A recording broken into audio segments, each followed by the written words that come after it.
Ever feel like the ground is constantly shifting beneath your feet? That unsettling feeling is a sign you're alive in a world that never stands still. But what if you could not just cope with change but use it to become stronger? The Stoics had this figured out thousands of years ago. They watched seasons turn, empires crumble, and lives transform. Instead of fearing this flux, they saw it as the fundamental rhythm of nature. Marcus Aurelius wrote, "Observe constantly that all things take place by change. The nature of the universe loves nothing so much as to change the things which are." For them, change wasn't a threat, it was the world's pulse. The goal was to align with this rhythm, not resist it, training the mind to stay steady as everything evolves. This video will show you how to understand, accept, and leverage change like a Stoic. Each chapter is a reflection on how transformation shapes your life and how to respond with unwavering strength. Accept the nature of change. The Stoics built their philosophy on nature's laws. They saw change not as a malfunction but as a constant, built-in feature of the universe. Day turns to night, warmth gives way to cold, youth yields to age. Nothing keeps its form forever. The Stoic trains their perception to see this movement clearly and without fighting it. Your own life follows this same pattern. From the moment you're born, your body is in a state of flux.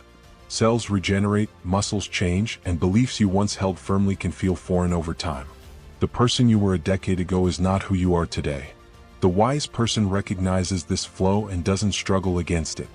They focus on what is rather than longing for what was. When a friend moves away, a career ends, or your place in society shifts, you are witnessing nature at work. These moments don't interrupt nature, they fulfill it.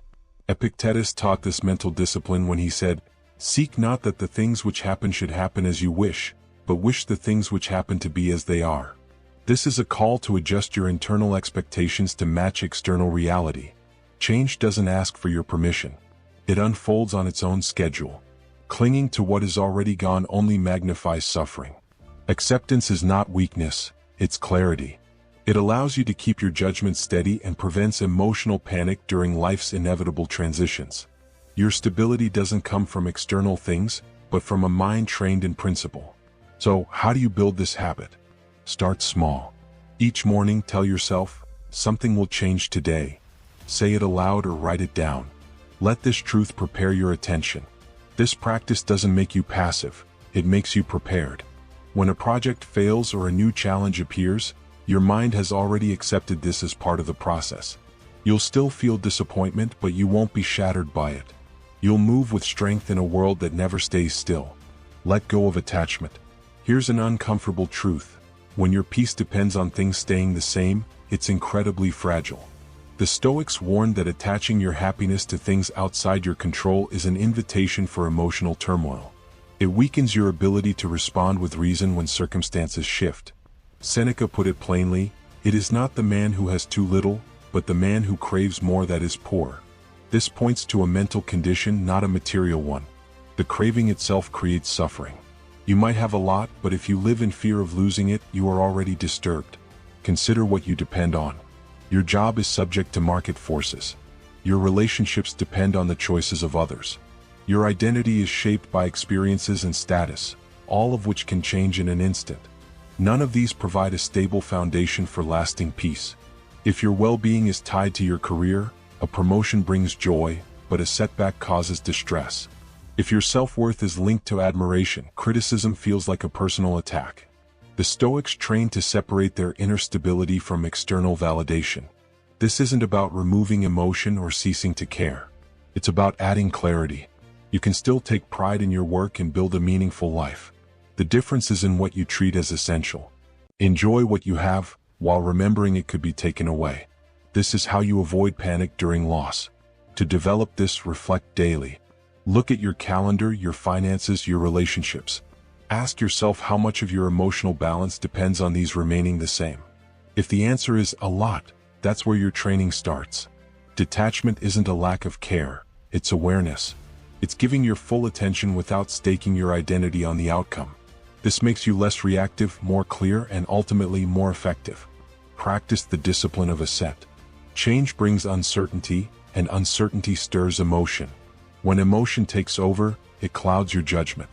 The Stoics developed a method called the discipline of assent to counter this. It's the practice of evaluating your initial impressions before accepting them as truth. You are constantly bombarded with impressions, from your senses, other people, your own thoughts. Each one triggers an immediate emotional reaction. This discipline teaches you to pause before that reaction solidifies into a belief or action. Don't immediately agree with the first thought that pops into your head. Examine it. Ask, is this within my control? Is my emotion based on a fact or an interpretation? Does my response reflect reason or just impulse? Marcus Aurelius understood this, writing, "If you are distressed by anything external, the pain is not due to the thing itself but to your estimate of it." You don't control what happens in the world, but you absolutely control how you interpret it. Your interpretation dictates your behavior. If your impressions are guided by raw emotion, your actions will be reactive. If they are filtered through reason, your actions will be deliberate. Practice this with small events. A delayed message, a disapproving look, a change of plans.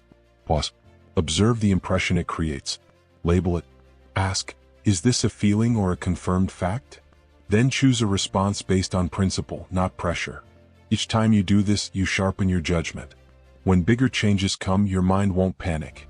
It will observe, evaluate, and act with clarity. Train for impermanence. Do you ever have that quiet anxiety that the good things in your life could vanish? The Stoics didn't just have that thought, they trained with it. They practiced premeditatio malorum, the premeditation of evils.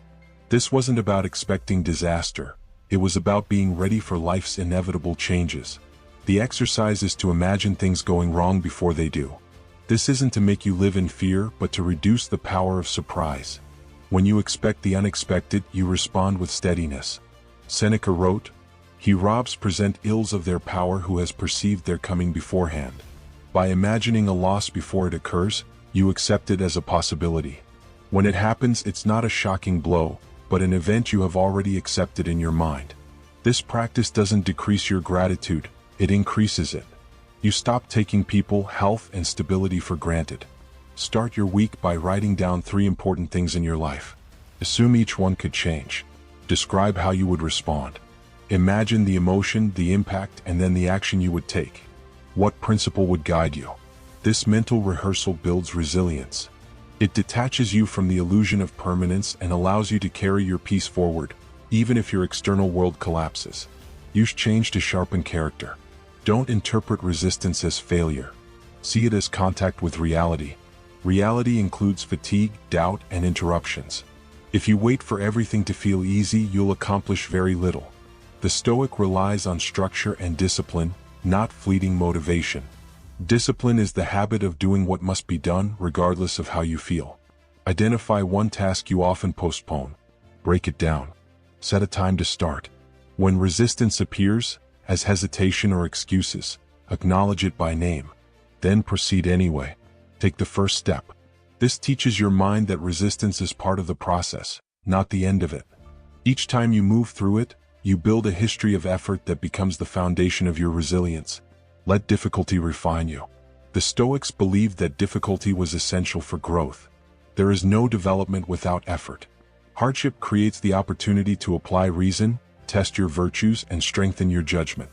Seneca wrote, "Difficulties strengthen the mind as labor does the body. Struggle forces reflection." When life is comfortable, it's easy to become complacent. When it becomes difficult, your real priorities come into sharp focus. Difficulty is a stimulus that activates hidden reserves of discipline and courage. When faced with a challenge, the Stoic pauses and observes. They don't react emotionally. They ask, "What is this difficulty showing me?" Every obstacle becomes an object of study. It reveals the quality of your preparation and highlights the gap between your beliefs and your behavior. Take a recent situation where difficulty disrupted you. Document it. What exactly failed? Was it your time management, emotional control, or focus? Name the emotion that followed: anger, guilt, confusion. Trace it back to its cause. Then identify the missing skill or habit. Create a small, daily action to strengthen that trait. Difficulty doesn't erase your progress. It shows you where to train next. Hold your identity lightly. Were you really? If your answer is your job title, your role in your family, or a label you've given yourself, you're building your self-worth on shaky ground. The Stoics taught that your identity should be built on your actions and principles. not on labels that can be lost. Change often challenges identity. A career ends, a relationship changes, a goal becomes unreachable. If your sense of self is tied to a specific role, losing it feels like a personal collapse. The Stoic trains to hold identity lightly, seeing it as flexible and shaped by character, not circumstance. Epictetus advised, "First say to yourself what you would be, and then do what you have to do." Identity is formed by the repeated practice of principle-based action. You are what you consistently do. Write down 3 words you use to describe yourself. Are they based on roles, jobs, or others' opinions? Now, list 3 values you want to be known for, like integrity, compassion, or resilience. Create one small action this week that expresses each value. This shifts your identity from a static title to a lived principle. Let life take what it must. What remains is the character you've built. Change is the constant and the teacher. Let's return to where we began. The Stoics observed that all things are in motion. Change is the fundamental, non-negotiable pattern of nature. The wise person doesn't resist this cycle. They learn from it. They allow change to be their teacher. Marcus Aurelius constantly reminded himself that nothing was fixed, not even himself. This awareness didn't weaken him. It gave his actions more purpose.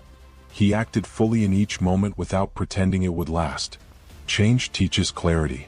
It strips away illusion and forces you to see what is truly essential. When you lose something you depended on, you learn what you can actually live without. When life removes ease, you discover the strength you can build through effort. The Stoic uses change as a mirror, examining their reactions. Do they resist and complain? Or do they observe the shift and move in step with it? A trained mind accepts change with discipline. An untrained mind fights what it cannot stop. Take an inventory of 3 major changes from your last year. For each, write down how you responded. What mindset did you have? What virtue did you apply or fail to apply? What did the change reveal about your expectations? End with one lesson you can carry forward. Let this confirm your growth. Let change continue to cut away what is false and reinforce what is solid. The Stoics didn't fear change. They trained with it, walked with it, and learned from it. Let that be calm. This is where philosophy becomes action.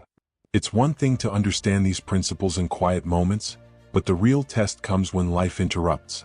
That quiet anxiety that your careful plans could unravel? That's the signal to apply your training, not to retreat from it. When a project at work suddenly shifts direction, or a personal commitment falls through, your first instinct might be frustration. The Stoic pause begins here. This isn't a disruption to your peace, it is the very material for building it. Ask yourself, is this change within my control? The market shift, the other person's decision? Likely not. Your response, your next move, your attitude, completely within your control. This simple filter, from the discipline of assent, immediately restores a sense of agency. That fear of your hard work going unnoticed or being devalued. It reveals an attachment to a specific outcome. The Stoic invests effort with excellence as the goal, not external reward. You can care deeply about your work without letting your peace of mind be held hostage by its reception. When you feel the sting of unfair criticism or the panic of a missed deadline, it's a chance to practice letting go of attachment. Your value isn't determined by a single outcome, but by the integrity you bring to the process. And what about the smaller, daily insecurities? The worry that you're not keeping up with peers, or that a minor mistake will define you. This is identity clinging too tightly to a moment. Holding your identity lightly means you can make an error without becoming a failure. You can receive feedback without feeling personally attacked. Each of these moments is a minor change, a small test of your training. By expecting this resistance and building through it, you prove to yourself that your core stability is independent of these fleeting events. The ultimate goal is to reach a point where change, instead of being a source of dread, becomes your most reliable teacher. It constantly refines you, sanding away rigid expectations and reinforcing adaptable strength. You start to see that your capacity for courage isn't revealed when things are easy, but when they are hard. Your wisdom isn't proven when the path is clear, but when you are lost and have to find your way again. Let this be your new rhythm. Each morning, accept that something will change. Each day, practice letting go of one small attachment. With each unexpected event, pause and choose your response. When difficulty comes, ask what it is here to teach you. And through it all, hold the story you tell about yourself lightly, ensuring it is built on action, not just words. The world will keep moving. The Stoic doesn't wish for it to stop. They simply ensure their mind is trained to move with it, with clarity, principle, and unshakable strength. This isn't the end of your training. It is the beginning of a more resilient way to live. This final point is the cornerstone. Training your mind for change isn't about building a fortress to hide inside. It's about learning to operate with calm effectiveness, no matter the weather outside. Think of it not as armor, but as a compass. The landscape will change, sometimes dramatically, but your sense of direction remains true. That underlying insecurity that you're not adaptable enough, that you'll be left behind or won't be able to handle the next big shift. This is the very fear that Stoic practice dismantles. You don't overcome this by hoping for stability. You conquer it by repeatedly proving to yourself that you can navigate instability. Each time you adapt without complaint, each time you use a difficulty to refine your response, you are collecting evidence of your own resilience. You are not waiting for confidence to appear. You are building it through action. Your peace is not a final destination you arrive at. It is a skill you practice in every moment of transition. It is the quiet space between an event and your response. The goal is not to feel nothing, but to ensure your feelings do not overrule your principles. Disappointment might visit, but it doesn't have to move in and take over. Fear might knock at the door, but you decide whether to let it in. So let the world change. Let plans collapse and new paths emerge. Let go of what you thought was certain. Your job is not to control the river's flow, but to learn how to steer your boat with skill and grace. The Stoics offered a profound promise, that by accepting the nature of reality, you gain the freedom to act within it with power and purpose. You stop being a victim of circumstance and become an active participant in your own life. Start now, not when the next crisis hits. The perfect time to train was yesterday. The next best time is today. Choose one small change today, a disrupted plan, an uncomfortable conversation, a delayed result, and meet it not with frustration but with the question, what does this moment require of me? Then act. This is how you build a mind that is not shaken by change but is sharpened by it. This is the Stoic way.